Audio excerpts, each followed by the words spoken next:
Welcome to your doom. Shut it and get over here. Massive uppercut!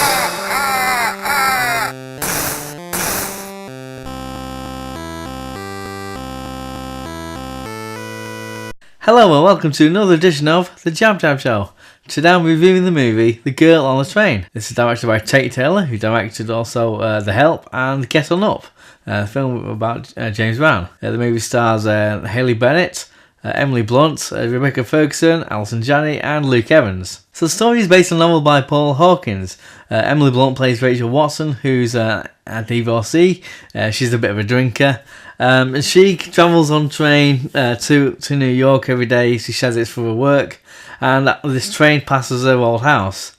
Now she notices her ex-husband still lives there, now with his new wife and a kid. So that's it. She passes every day, and one particular day she sees something not quite right there. Basically, her ex-husband with another woman. And she gets, Rachel gets a bit confused and gets a bit angry and whatever. She gets off the stop afterwards, and she's a bit drunk and whatever. She, sups out of a bottle with vodka in, and she kind of makes her way through this woodland area. She thinks she's being followed. She passes through this woodland area. She gets to this little bridge, and she sees something. It gets a bit hazy. And she sees something or someone, and she doesn't quite know what happened, but she passes out. So cut to maybe the next day. It's not really sure, not really clear on the film.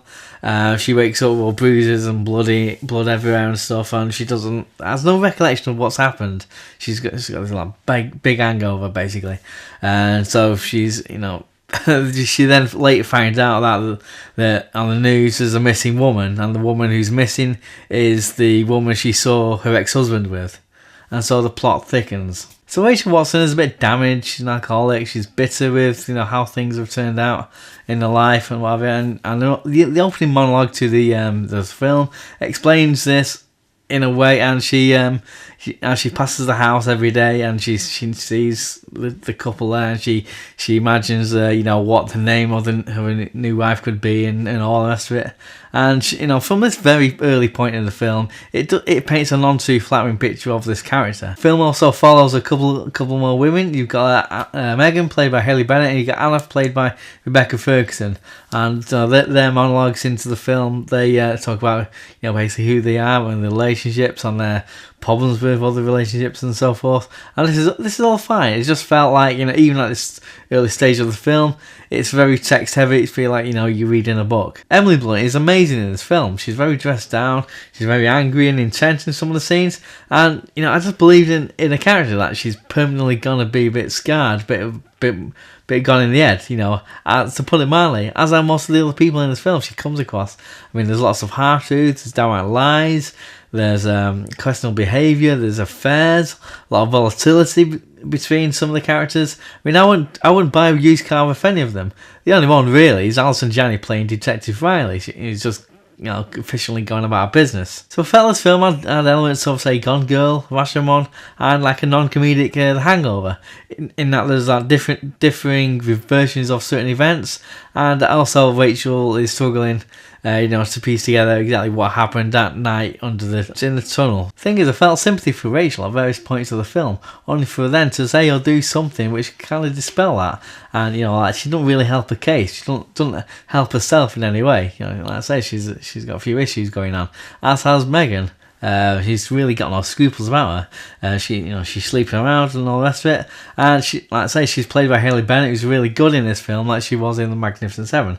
I can't really fault any of the other actors in it. Everyone plays the roles really nicely in this film of mystery. It keeps you guessing with all their the respective misdemeanors and issues. What I would say about this film, though, I felt it took a little time to get going. With the opening monologues, and the established relationships with the characters, and just the whole plot kicking in took its time.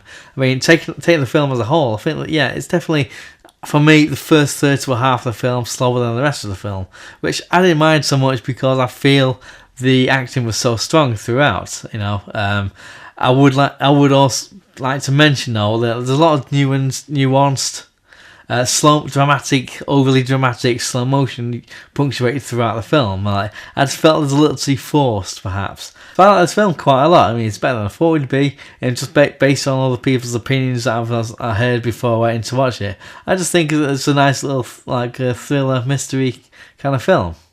So that was my opinions. What's yours? And yours and yours? Just let me know down below in the comment section down there. I'm just going to throw out a fun question if you want.